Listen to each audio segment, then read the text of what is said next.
খামখেয়ালি করা না। কিশোর তরুণ নওজোয়ান ছেলেরা জুমার নামাজের বয়ানের সময় পিছনে বসে দুষ্টামি করে, ধাক্কাধাক্কি করে, ঠেলাঠেলি করে, একজন আরেকজনকে খোসাখুসি করে। আরে ভাইয়া, তো ঢুকলাও জাহেল, বেরো হইলা জাহেল। ইসলাম কি কোনো বিষয় না? আল্লাহর কোরআন কি শুনবার মতো কোনো বিষয় না? রাসূলুল্লাহ সাল্লাল্লাহু আলাইহি ওয়াসাল্লামের হাদিস কি কোনো গুরুত্ব দেওয়ার মতো কোনো বিষয় না? এটা তুমি কি টেলিভিশন দেখলে এরকম করো? নাটক সিনেমা দেখতে লাগলে যে আরো মনোযোগী হও। ফালতু দুনিয়ার সমস্ত ফালতু জিনিস, এটাতে আরো কতটা মনোযোগ দেশ। আল্লাহর কোরআন তার চাইতে কতটা বেশি কোটি গুণ দাম, তুলনারই যোগ্য না। কিন্তু তার কথার প্রতি, আল্লাহর কথার প্রতি কোনো আন্তরিকতা নেই। আর আন্তরিক বয়স্ক মাঝ বয়সী অনেক লোক আছেন যারা জুমার নামাজের বয়ান শুরু হলে মসজিদে বসে বসে এরকম জিমা, মাথা নিচের দিকে দিয়া। আর কিছু আছে একটু টাকা পয়সার অথবা কিছু শিক্ষা দীক্ষা দিয়া অহংকারের কারণে ঘাড় নিচের দিকে নামায় রাখে।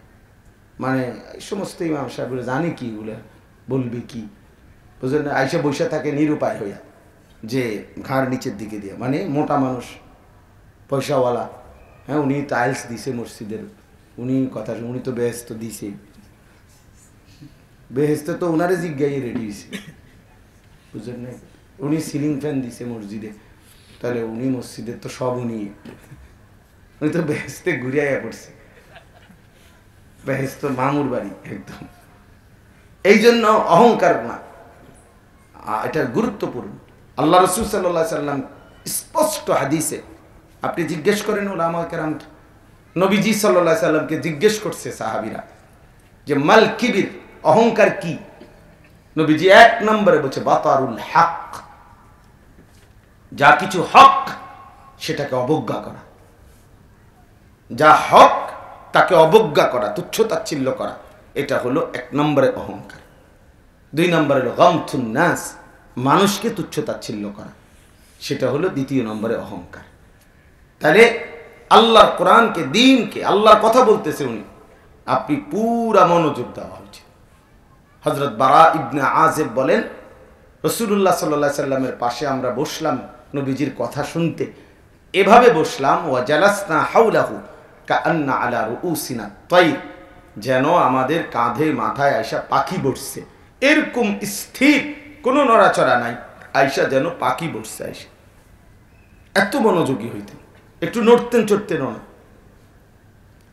হযরত ইরবাজ ইবনে সারিয়া বলেন, নবী সাল্লাল্লাহু আলাইহি সাল্লাম আমাদের সামনে ওয়াজ করলেন, নবীজির ওয়াজের পরে আমাদের হালাত হলো জারাফাত মিনহাল উয়ুন ওয়া ওয়াজিলাত মিনহাল কুলুব, আমাদের সবার চোখ দিয়ে পানি ঝরতে লাগলো এবং আমাদের অন্তরগুলো আল্লাহ তাআলার ভয়ে কাঁপতে শুরু করলো। তাহলে এই ছিল ওয়াজের আসর, ওয়াজের তাসির, যে চোখ দিয়ে পানি ঝরছিল, অন্তরগুলো আল্লাহর ভয়ে কাঁপতে লাগলো, আল্লাহর ভয়ে কাঁপতে লাগলো। সাহাবীরা আবদার করছে, ইয়া রাসূলুল্লাহ, আজ যেই বয়ান করলেন, আজ যেন বিদায়ী বয়ানের মতো মনে হচ্ছে, আপনি আমাদেরকে আরো কিছু বলেন। তো নবীজি আবার বলছে, আবার আবদার করছে, তো আবার বলছে, আবার বলছেন তিনি, আল্লাহর নবী সাল্লাল্লাহু আলাইহি ওয়াসাল্লাম। এই জন্য বা আল্লাহর কথার প্রতি আন্তরিক হওয়া চাই, আন্তরিক হওয়া চাই, দিলের হালাত দেখা চাই। কোরআনুল কারীমের মধ্যে আল্লাহ তাআলা বলছে, তাকশাইরু মিনহু জুলুদুল্লাযীনা ইয়াখশাউনা রাব্বাহুম, কোরআনের বৈশিষ্ট্য বলছে আল্লাহ, আমার কোরআন শুনলে যার দিলের মধ্যে আল্লাহর ভয় আছে, তার শরীরের চামড়ার উপরে যে পশম, সেগুলো শিহরে উঠে দাঁড়িয়ে যায়। তাহলে যদি দিল নড়ে না ওঠে, যদি কলিজা নড়ে না ওঠে, যদি শরীর নড়ে না ওঠে, বিবেক যদি না নড়ে, তো বুঝাই গেল আল্লাহর কোরআন শুনবার পরও আপনার দিল নড়ে না, কলিজা নড়ে না, বিবেক নড়ে না, তো বেটা এই দিল আর দিল নাই, এটা পাথর হয়ে গেছে, এটা পাথর হয়ে গেছে। ওই দিলের মধ্যে আল্লাহ তাআলা মোহর মেরে দিয়েছে, মোহর মেরে দিয়েছে। কোরআন শরীফে আছে, আল্লাহ তাআলা বলছেন, আমি যখন কারো প্রতি নারাজ হই, তো আল্লাহ তাআলা তাকে শাস্তি দেয়। এই শাস্তি দিতে গিয়ে ও খাতামা আলা সামঈহি ওয়া কলবি, আল্লাহ তাআলা তার কানে এবং অন্তরে মোহর মেরে দেয়। খোদার কসম, এটা কোরআন শরীফের আয়াত। ওয়া জাআলা আলা বাসারিহি গিশাওয়া, চোখের সামনে পর্দা ফেলে দেয়। আদাল্লাহুল্লাহ, আল্লাহ তাকে পথহারা, পথভ্রষ্ট করে দেয়, পথভ্রষ্ট করে দেয়। ফামান ইয়াহদিহি মিন বাদিল্লাহ, আল্লাহ বলেন আমি যদি কারো দিল মোহর মেরে দেই, কান মোহর মেরে দেই, চোখের সামনে পর্দা ফেলে দেই, আমি যদি কাউকে গোমরাহ পথহারা করে দেই, তো আমাকে বাদ দিয়ে বলো এবার তাকে হেদায়েত দিবে কে? কে তাকে হেদায়েত দিবে? ফামান ইয়াহদিহি মিন বাদিল্লাহ, আল্লাহর পরে এবার তাকে হেদায়েত দিবে কে? এজন্য প্রিয় বন্ধু, প্রিয় বাপ, আল্লাহর কথার প্রতি বারবার গাফেল হইলে, অমনোযোগী হইলে, আল্লাহ যদি নারাজ হয় তো আল্লাহ তাআলা একদিন উল্টাই দিবে। এটা কোরআন শরীফের আয়াত। আল্লাহ একদিন উল্টাই দিবে তোমারে। ওমান ইউশাকিকির রাসূলা মিন বাদি মা তাবায়্যানা লাহুল হুদা ওয়া ইয়াত্তাবি' গায়রা সাবিলিল মুমিনিন নুওয়াল্লিহি মা তাওয়াল্লা ওয়া নুসলিহি জাহান্নাম। আল্লাহ বলছে আমার রাসূলের স্পষ্ট দ্বীন হেদায়েত পরিষ্কার করে নবীর মাধ্যমে বলে দেওয়ার পরও যারা বিরুদ্ধাচরণ করবে আমার রাসূলের তরিকা এবং ঈমানদার মুমিন যেই পথে চলে তার উল্টো পথে যে চলবে, খোদার কসম আল্লাহ বলেন একদিন আমিও তাকে ওই উল্টো পথেই চালাবো, ওয়া নুসলিহি জাহান্নাম, এবং ধাক্কা দিয়ে জাহান্নামে ফেলে দেব। যা বেঈমান, একটা লাথি দিয়ে জাহান্নামে ফেলে দিবে। যা নাফরমান, তোর মতো নাফরমান আর লাগবে না আমার। যা, কতদিন হয় মিথ্যা বলতেছিস নাফরমান? মুসলমানের বাচ্চা 30 বছর মিথ্যা বলে, মুসলমানের বাচ্চা 30 বছর সুদ খায়, মুসলমানের বাচ্চা 30 বছর ধরে চুরি করে, ওজনে কম দেয় প্রতিদিন। তো মুসলমান বেটা, কতদিন হয় আল্লাহকে ভুলে গেছো নাফরমান? বলেন এই বাবা, তোমরা যারা 365 দিনের এক বছরে কোনোদিন নওজোয়ান ফজরের নামাজ পড়ো নাই একদিনও, তো মুসলমানের বাচ্চা, তো ইমানদারের সন্তান বেটা।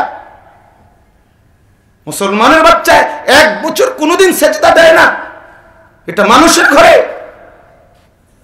আস্তাগফিরুল্লাহ, এটা লানত পড়ছে তার উপরে, আল্লাহর লানত পড়ছে। এই জন্য এক বছরে কোনোদিন নাফরমান, তোর মালিকের কথা মনে পড়লো না।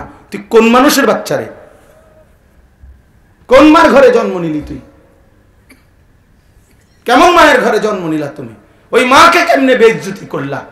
তোমার তো এক পবিত্র মা জন্ম দিছে, তোমার তো এক মা বুকের দুধ পান করাইছে 2টা বছর, তুই তো মারে বেইজ্জতি করলি, বাবারে বেইজ্জতি করলা।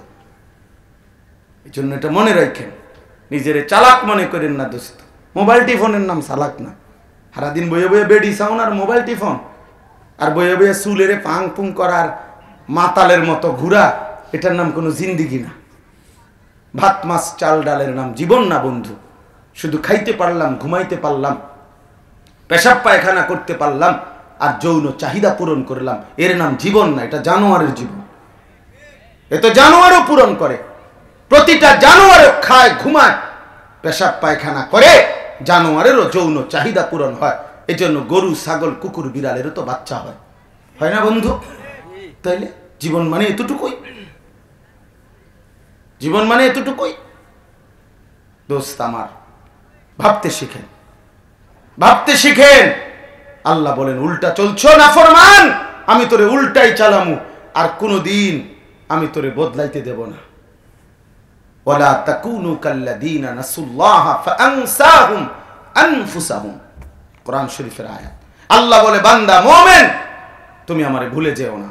এই বিশ্বাস করো ঈমানদার, আমারে ভুলে যেও না। আমারে যদি বেশি দিন ভুলে যাও, একদিন আমি তোমারে শাস্তি দেব। কি শাস্তি? ফাআনসাহুম আনফুসাহুম, তোমার নিজের পরিচয় ভুলায় দেব, তোমারে ভুলায় দেব, আত্মবিস্মৃত হয়ে যাবা, আত্মপরিচয় ভুলে যাবা। আর কোনোদিন মনে পড়বে না তুমি মুসলমান, আর কোনোদিন মনে পড়বে না তোমার কবর, হাসর, আখিরাত, পরকাল, মিজান, ফুলসিরাত, খোদার কসম আর কিচ্ছু মনে পড়বে না। শুধু দুনিয়া দুনিয়া দুনিয়া দুনিয়া করে এক কুকুর, বিড়াল আর জন্তু জানোয়ারের মতো দুনিয়া খাইয়া ঘুমাইয়া পেশাব পায়খানা করে একদিন মরে যাবে। খালাস, আল্লাহর কথা এটা। তুই দেখেন তাফসীরে, ওয়ালা তাকুনু কাল্লাযীনা নাসুল্লাহা ফাআনসাহুম আনফুসাহুম, আই ফাআনসাহুম আখিরাতাহুম। আল্লাহ তাদের আখিরাত ভুলায় দেয়। কারো আখিরাত ভুলে যাওয়া বন্ধু, মুসলমান হওয়ার পরেও, মুমিন হওয়ার পরেও কবর ভুলে যাওয়া, মালিক ভুলে যাওয়া, রাসূল ভুলে যাওয়া, আল্লাহকে ভুলে যাওয়া, আখিরাতকে ভুলে যাওয়া, খোদার কসম এটাই হলো ওই ব্যক্তির উপরে আল্লাহ তাআলার সবচেয়ে বড় লানত, লানত, লানত। এটা অভিশপ্ত ওই জীবন, যে জীবন মালিক চেনে না। ওই জীবন অভিশপ্ত, যে সেজদা চেনে না। ওই জীবন লানতের জীবন। এজন্য ইবলিসকে আল্লাহ তাআলা বলছে, সাফ কোরআনের আয়াত, ইবলিসকে আল্লাহ তাআলা বলছে, ইবলিস সেজদা দিলি না, ঠিক আছে, মনে রাখিস, ওয়া ইন্না আলাইকাল লা'নাতা ইলা ইয়াউমিদ্দিন, আজকের থেকে নিয়ে কিয়ামত পর্যন্ত তোর উপরে আমি আল্লাহর লানত। কোরআন শরীফের আয়াত কিনা? কথা কন না কেন? তো বলেন আপনি হাদিস এখন, কোরআন শরীফের আয়াত তো, ওয়া ইন্না আলাইকাল লা'নাতা ইলা ইয়াউমিদ্দিন। আল্লাহ বলছে, ইবলিস সেজদা দিলি না, আজকের থেকে নিয়ে কিয়ামত পর্যন্ত তোর উপরে আল্লাহর লানত।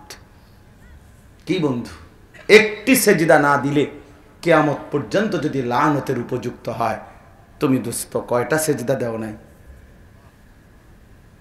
কি বন্ধু, কি মনে করছো? কি বাপ, কি ভাবছেন?